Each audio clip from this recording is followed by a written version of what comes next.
Hi friends, welcome back my channel రైతు వేదిక. తెలంగాణ రాష్ట్ర ప్రభుత్వం చేపడుతున్న రైతు భరోసా కార్యక్రమం ఈ నెల 21వ తేదీ నుండి 25వ తేదీ వరకు పూర్తి సర్వే నిర్వహించి రైతు భరోసాకు అర్హులైన రైతులను గుర్తించడం జరుగుతుంది. ప్రభుత్వం ఈ సంవత్సరం నుండి మొదలు పెట్టదలుచుకున్న 12,000 రూపాయలను సీజన్కి 6,000 రూపాయల చొప్పున ఇవ్వడం జరుగుతుంది.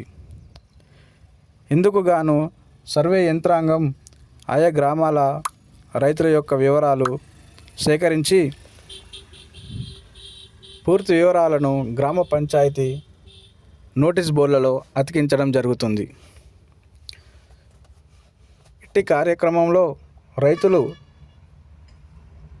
అధికారులకు తమ యొక్క పూర్తి భూ వివరాలు చెప్పి రైతు భరోసాకు అర్హులు కావాలని కూడా చెప్పింది. ఇందులో వ్యవసాయానికి పనికిరాని భూమి యొక్క వివరాలు తీసుకోబడవని కూడా చెప్పింది. అవి ఏమనగా రాళ్ళు రప్పలు, ఇండ్ల స్థలాలు, గుట్టలు, వ్యవసాయానికి పనికిరాని ఏ ఒక్క గుంటకి కూడా నయా పైసా ఇవ్వం అని కూడా చెప్పింది.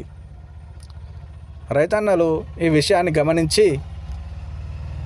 మండల స్థాయి అధికారులకు, జిల్లా స్థాయి అధికారులకు తమ యొక్క భూమి వివరాలు చెప్పి రైతు భరోసా పథకానికి అర్హులు కావాలని తెలియజేసింది. ఇట్టి కార్యక్రమం 26వ తేదీ అనగా గణతంత్ర దినోత్సవం సందర్భంగా అర్హులైన ప్రతి ఒక్క రైతుకు రైతు భరోసా పథకానికి సంబంధించిన డబ్బులు వారి ఖాతాలో జమ చేయడం జరుగుతుంది. ఇటువంటి రైతులకు సంబంధించిన పూర్తి సమాచారాన్ని మన ఛానల్ ద్వారా వీక్షించండి. Please subscribe my channel.